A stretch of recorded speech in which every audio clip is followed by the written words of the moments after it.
This instruction will help anybody who is working on a large digital accessibility project, but I've specifically tailored the advice and recommendations today for those local governments and state agencies who are working towards compliance with the Colorado Anti-Discrimination Act, and specifically the provisions found in House Bill 21-1110. So if you are working on this project, here is my advice, and this advice comes after reading through many of the problems that people are having, or many of the questions that people have when they're working on accessibility. So first, let's keep this simple, like an Excel spreadsheet checklist. And when I say Excel spreadsheet checklist, what I mean is let's keep everything structured and not blur anything together. Don't try to go through this too fast. It doesn't work like that. You can't rush through this in an afternoon, but you can organize everything so that you can proceed forward efficiently and effectively. And that's also the key. It's not just speed, and I know you're working towards the compliance deadline, but it's not just speed that we're concerned about. We want to make sure that what we do is effective. So for that reason, we want to keep everything as simple and as easy as possible. And I like to think of things as, I like to think of putting things in Excel spreadsheets in each of the cells so that we know what exactly we're working on and what we're working towards. The next bullet point I have on the whiteboard is let's take a calm, organized approach in our efforts. And let's again keep everything as simple and as easy as possible. I understand that it can be frustrating as you're working towards this. I understand that it could definitely be overwhelming because there are so many resources, there is so much material, there is so much different advice. Sometimes you're listening to vendors, sometimes you're reading things online, and it can be difficult to sort through everything. So before you go any further, it's okay to just take this very calmly and not try to rush through everything too fast. Instead, let's slow down. Instead of going too fast, let's slow down, because the mistakes will happen. These mistakes will come when you try to speed up this process too much.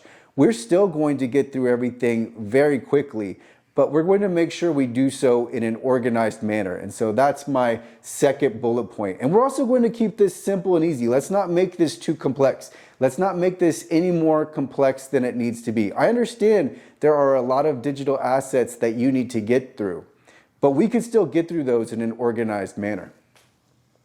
The third bullet point I have on the whiteboard is, again, we get back to this Excel spreadsheet structure. And here I want to be more specific, and let's start with no blurring of concepts and also terms and the language. So it's very important that we keep our language aligned with what exactly we're doing. And so a perfect example of this is with compliance and conformance. Conformance is with the Web Content Accessibility Guidelines. These are technical standards. They are not the law. They have been incorporated into the law in the case of the state of Colorado, but they are not the law. So we're not trying to be in compliance with the Web Content Accessibility Guidelines. We're trying to be conformant with the Web Content Accessibility Guidelines so that we can be in compliance with the law. So just keeping the terminology straight is very, very important, because as you continue on and as you start talking about the different concepts when you're working on these digital accessibility projects, if you start conflating the terms or you start confusing the terms, it's going to create deviation, and eventually there will be misalignment, and that misalignment can lead to problems. So again, we're not trying to move too fast, and let's definitely not start blurring things together or conflating terms. And then here I have sub-projects. So that's also important here. Let's not conflate the sub-projects. Let's keep everything siloed so that we understand what each sub-project is. Now, we all know the main overarching project is compliance, and we're trying to meet the standards established in HB21-1110. but let's make sure that we keep everything separate, because if we start lumping in documents together and our websites and our software and procurement, that can become really confusing really fast, and really quickly you will find that you are dealing with a ball of hangers and then having to untangle those hangers. And so let's not get into that. Let's keep everything structured and simple. And again, let's go back to that Excel spreadsheet where we can clearly see what exactly we're working on and what we need to do as we work down our checklist. Also, I know there is concern about the cost of accessibility. When I'm reading through the estimates on the cost, I'm noticing really high dollar amounts. It's actually not as expensive as you're hearing. And so I understand you have to be concerned with quality. And of course, if something's too cheap, then you wonder, okay, well then how is this even possible? Am I actually getting back a quality service? Very valid question, very valid stopping point where you need to pause and say, okay, let's evaluate the vendor. But before we even get there, I want to open you up to the idea that these projects don't necessarily have to cost as much as the dollar figures that are being thrown around. The next bullet point is getting into the 100% compliance and perfection discussion. So I definitely don't believe in perfection.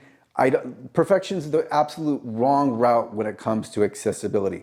Of course there will be miscues, right? Like of course that happens. But when we start talking about 100% compliance, are we referring to the WCAG?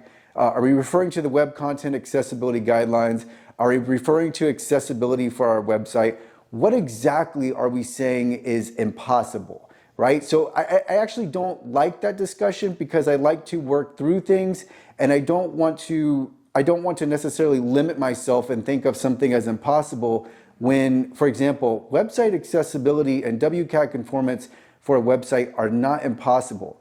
Now, when we get into document accessibility and working through, let's say, 3,000 documents that are from before 2018, then that's going to be a part of our project where we're going to have to look at that and we're going to have to assess it. And are we even going to work on that first, right? So is it impossible? No, it's not impossible, but that's not where we're going to start. And so yes, like when we get into the idea of 100% compliance with everything under this entire umbrella, then yes, it's going to take us a while to get there. But let's not take that 100% of compliance idea and apply it to every last thing, because then you get into the mindset that you can never make something accessible. And that's a defeatist mindset, and I hate that mindset.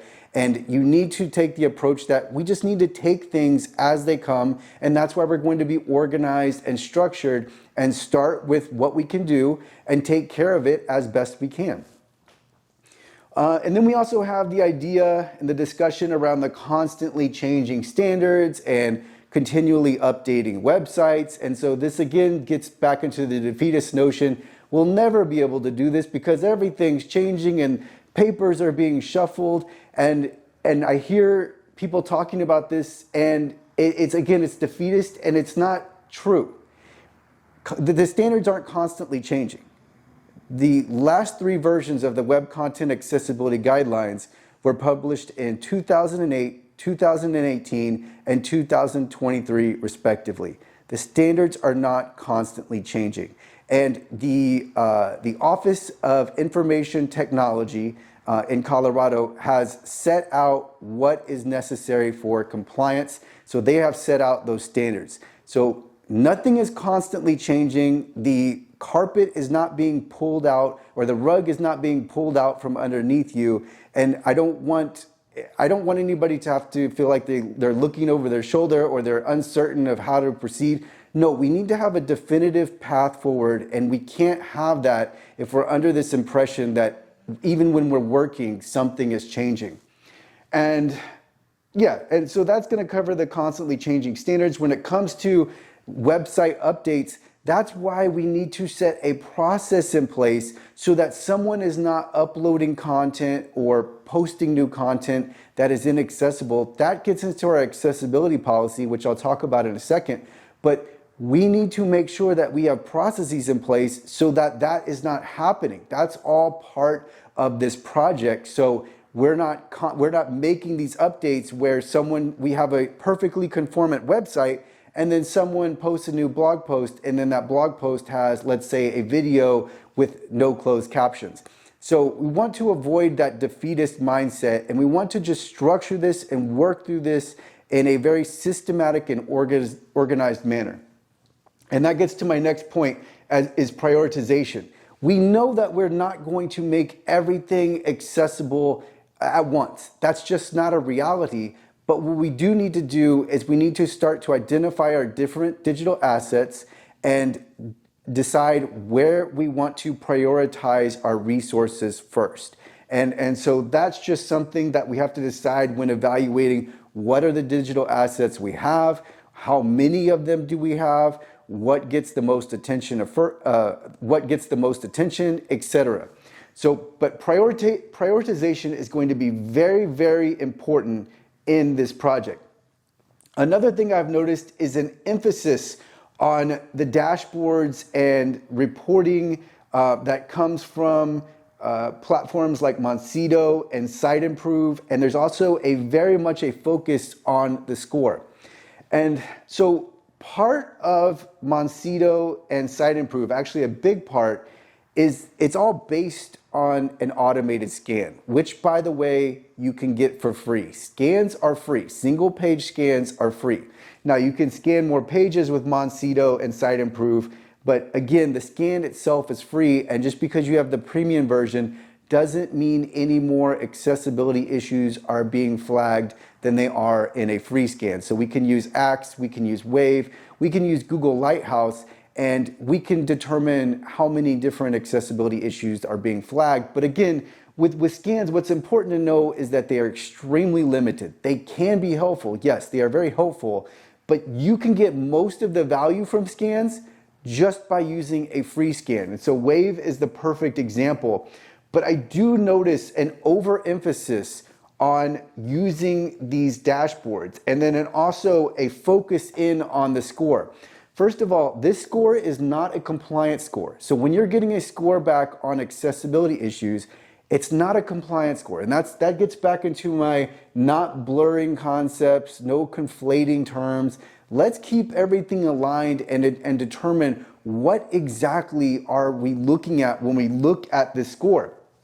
So it's very important to note, and I'm out of room on the whiteboard, so I'll just write in the very center, is that these scans are only flagging about 25% of accessibility issues per WCAG 2.1 version AA. And I say only because it's difficult. It depends on how you look at what issues exactly can be flagged by automation, or you could even think of it in terms of what issues exist on your website. But my point is that when we look to these scans as a way to determine progress, it is extremely skewed, and often we are under the wrong impression. So just think about it like this. We're looking at these scans as if they are highly telling and almost conclusive when they're not at all. You know, there are 3/4 of success criterion in the Web Content Accessibility Guidelines. So that's what I was about to write. There are 75% of the Web Content Accessibility Guidelines success criteria or requirements that are not being flagged at all or substantially by these scans. So that's why it's really, really important. We can have all the dashboards, the fancy reports, the maintenance, the monitoring. That sounds great, but remember, it is based in automation. This is through what can be flagged through automation. And automation uses if this, then that rule sets to look through, it's going to scan through the code, and if something is X, then a flag will be returned, but it's not conclusive even at that. So it's very, very important to understand and contextualize what scans mean in the scheme of WCAG conformance, which is what we're ultimately after. So there's really this emphasis and this pull towards the different dashboards and I can understand it, but it's also important for you to know that they are not conclusive and that they are extremely limited. So keep aware of that. Also be aware of that when it comes to your score. Okay, so I do have a few, it's almost like flow charts that I've written I've drawn on the whiteboard. And so we start with this HB21-1110 project. So that's the big project, right? That's what we're working on.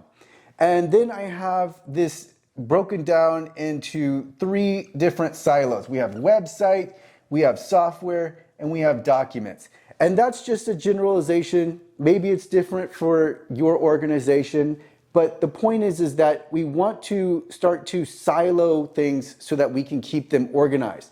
Because even within these silos, we're going to have further trees that further break down the flow and the different sections of the silo. So for example, with documents, we have PDFs, we have PowerPoints, and then I wrote other.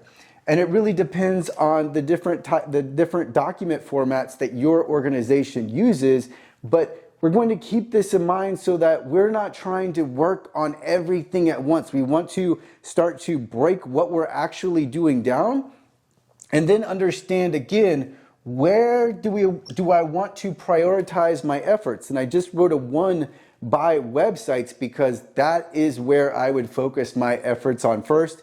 And from there, I would just have to look at the different digital assets and then start to work from there. But that's where I would start, is with the website. But it's important to keep everything in context and then have an idea of what we're working on and where we want to start. Then I also have a flow chart for what I would be working on in tandem. So what I would do if I was starting this project is I would look to source out my work on the different digital assets. And the reason being is this is a lot to take on if you're also trying to learn about accessibility at the same time. To learn accessibility and then start to implement it, and not only implement it, but implement it correctly, it would be quite the endeavor. And so for that reason, I would source out this work. And this is just going to make everything so much easier.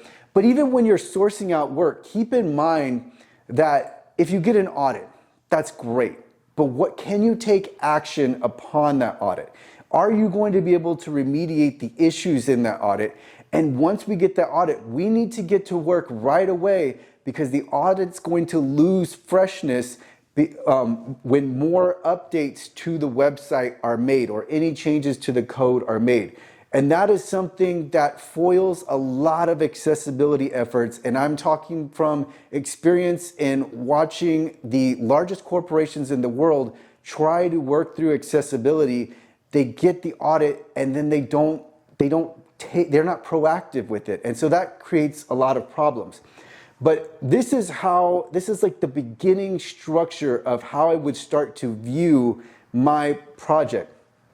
So sourcing this out, but at the same time, not staying stagnant within the department, within my organization, because then I'm going to start working on my accessibility policy, my accessibility statement, and training. And so with this statement, that's going to be a fairly quick effort. That's not going to take too long, but it is going to be something that we're going to be adding to, because as we continue to work on accessibility, we're going to add more to the statement. And maybe you don't publish your accessibility statement right away. That's more of an internal question, is how do we want to approach this? Is this something we're going to unveil on the July 1st deadline, or is it something that we're going to publish now? That's really a question where you have to decide and weigh the pros and cons, because maybe you talk to your counsel and they tell you, well, we don't want to publish an accessibility statement if nothing's accessible. But I would say that you should publish an accessibility statement. But regardless, this is something you can work on right away. And then working on a policy is going to be so important, because with the policy, that's where we start to establish our internal responsibilities. Who is responsible? What department? Who does that department report to? Also the deadlines. How long do we have to get this done? And then the processes. And so the processes are very key to this all, because with the processes, this is when we start to make it so that, okay, when we upload content or we create new content, this is what must happen. This is the checklist that must go through. This is the person that must approve it. Same with any code edits from a developer. We're going to have a process. There's going to be a filter. And then procurement, of course, is a big topic of conversation, because we need to make sure that we are procuring accessible products and services. So we need to have an established process in place for when we procure. So these are my recommendations based on the discussions I'm reading online and watching online, and I think this is going to help you start to decide how you want to move forward. And again, I recommend not rushing through this, but just trying to do what you can efficiently and effectively. And to start off with, I definitely recommend sourcing the difficult and more complex and technical work. And when we get to documents, I will tell you that PDFs can be extremely technical, but we can get into a whole separate conversation here on creating templates so that we're not having to create documents accessible over and over again. Rather, we're just using a template. Also, we can talk about simplifying your documents, and we can talk about removing documents that you no longer need, etc. There is so much conversation to be had here, but I think this instruction will help give you a really, really good start. And if you need any additional help, I am going to include resources in the description. Also, I'm the founder of accessible.org. So if you do need help with accessibility services, let me know. We can start to work through what you need to do, and then we can get to work on the project and work towards compliance as fast as possible and put you in a really good position come July 1st. So I will include resources and links in the description.